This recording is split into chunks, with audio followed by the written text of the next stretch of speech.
বাচ্চা কাচ্চা সবকিছু সামলাইতে সামলাইতে যখন টায়ার্ড হয়ে যাই তখন মাঝে মধ্যে আমি আমার রিফ্রেশমেন্টের জন্য চলে যাই ঘুরতে। Please like and follow. সকাল সকাল উঠে জায়ানকে জারাকে সবাইকে রেডি করে আমি লাগেজ গুছাচ্ছিলাম। বাচ্চারা ঘুম থেকে উঠে একদম রেডি হইতে চায় না, তো অনেক জোরাজুরি করে তাদেরকে রেডি করে এই যে তাড়াহুড়া করে আমি সব ব্যাগে ঢুকাচ্ছি, যেটা হ্যান্ড ক্যারি ব্যাগ। এটার মধ্যে বাচ্চাদের যাওয়ার পথে আমরা যদি কোথাও থামি তাহলে জিনিসপত্র যেন বের করে ওদেরকে ইউজ করাইতে পারি, সেই জন্য এই ব্যাগটা আমরা সবসময় ক্যারি করি। তো এই যে জায়ানের মুড খুবই খারাপ, যাই হোক কি করব, উঠে গিয়েছি গাড়িতে, কথা বলতে বলতে পৌঁছেও গেলাম রিসোর্টে। আমরা ভেবেছিলাম একটু লেট হবে, কিন্তু রাস্তায় জ্যাম খুবই কম ছিল, তো সেই জন্য আমরা খুব তাড়াতাড়ি পৌঁছে গেলাম। তো আমি নামার পরে জারাকে নামাতে পারছিলাম না, তো জায়ান আমাকে হেল্প করছিল জারাকে নামানোর জন্য, আর সায়ান তো আগের আগে সবসময় নেমে যায়। তারপর আমরা চলে যাচ্ছি রিসেপশনে, কারণ রিসেপশনের ফর্মালিটিস ফিল আপ করতে হবে। তো যেহেতু বুকিংটা আমার নামে ছিল,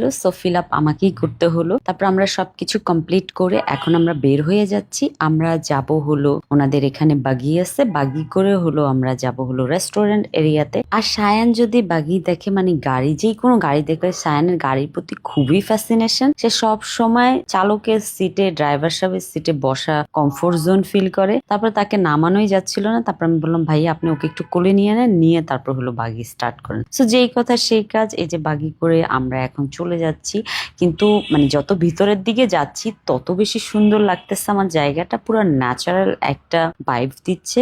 এই জায়গাটা সুইমিং পুল এরিয়া, সো আমরা ভেবেছি আমরা যাই সুইমিং করতে নামবো, কিন্তু এত গরম। আর এই যে এই ভাইয়ারা মানে আমাকে দেখে, আমার হাজবেন্ডকে দেখে আইসা আমাদের সাথে কথা বলতেছিল।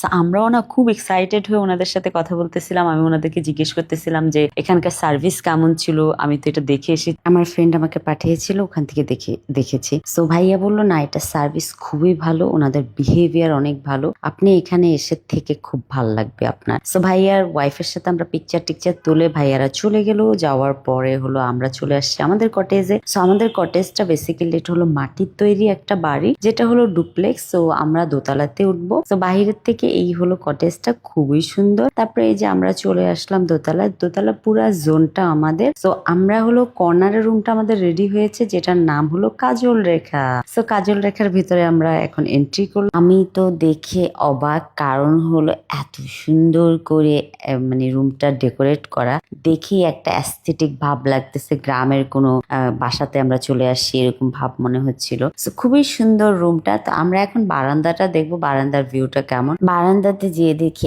এত সুন্দর ভিউ, পুরা মনে হচ্ছে মানে বিদেশি একটা ভাইব আসতেছে। এই জোনটাতে এত সুন্দর লাগতেছিল, আর এই জোনটাতে পুরো একটা ন্যাচারাল ভাইব। সো আমরা একটু ওয়াশরুমটা দেখবো। ওয়াশরুমটা এসে দেখি উপরে পুরো গ্লাস করা, আর ওয়াশরুমটা একদম নিট এন্ড ক্লিন ছিল। তারপর আমি রুমে চলে গেলাম, যাই দেখি বাচ্চারা খুবই এনজয় করতেছে, আর আমার হাজবেন্ড বলতেছিল যে তুমি খুব একটা সুন্দর জায়গা চুজ করেছো। তারপর ও বললো এত সুন্দর জায়গা আনার জন্য থ্যাংক ইউ। আমি খুব খুশি হয়ে গেলাম।